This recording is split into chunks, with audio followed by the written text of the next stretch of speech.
Last time I talked about how Christians kind of are racing to defend Israel by presenting, of course, uh, their theological theories about end times and the millennium and all this stuff.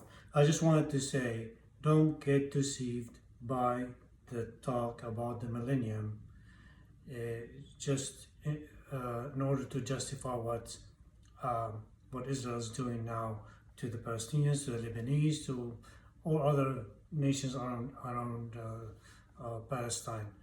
So it's really disheartening.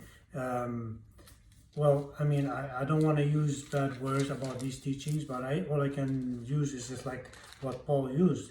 You foolish, and you name it. I mean, Galatians are not here yet anymore. You can name it. Foolish what? Christians? It's foolishness to go back to the old covenant.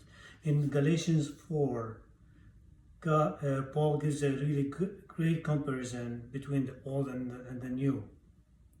He says, "Tell me, you who want to be under law, do you not listen to the law? For it is written that Abraham had two sons, one by the bondwoman and one by the free woman. But the son by the bondwoman was born according to the flesh, and the son by the free woman through the promise." This is allegorically speaking, for these women are two covenants, one from Mount Sinai, bearing children who are to be slaves. She is Hagar. Now, this Hagar is Mount Sinai in Arabia and corresponds to the present Jerusalem. So Hagar corresponds to the present Jerusalem at Paul's time, at our time as well. And she is in slavery with her children. So the current Jerusalem, the Zionist mantra or dominance is slavery. That's clear. But the Jerusalem above is free. She is our mother. And you, brethren, like Isaac, are children of promise. But at that time, he who was born according to the flesh persecuted him who was born according to the Spirit. So it is now also.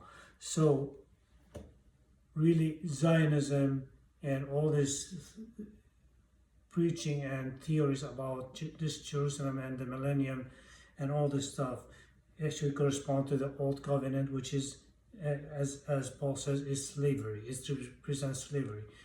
But God, Jesus came to make us free from sin, make us free from the law, make us free from worshiping idols. So keep this in mind when you hear preachers speaking about the millennium and all these 7-year tribulation periods. I'm not going to say any bad words, although I'm really tempted to. But review this passage in Galatians, read it, and in this light, and don't get taken by these sermons or teachings that actually approve the killing of children.